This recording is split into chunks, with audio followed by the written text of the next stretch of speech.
ilaw na naglalaro sa mata. Mga parol na kumukutitap tuwi na.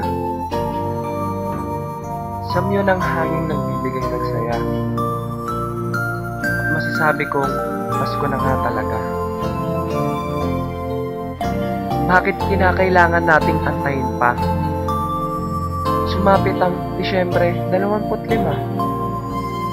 Dito sa puso, di mo ba alintana na araw-araw ay mahal kita?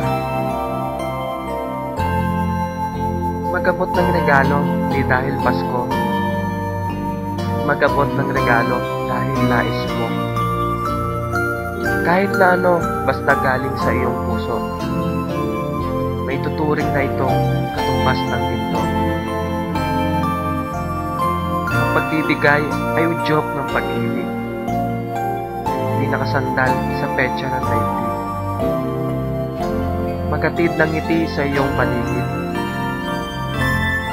Ngayong Pasko, makakamit mo ang langit. Hindi mahalaga kung magarbo ang handa. Kung ano ang nasa hapag, ito ay turing na biyaya. Kung palaring kapos, hindi dapat mabahala. Laging may handang magabot ng grasya. Ang Diyos na dakila.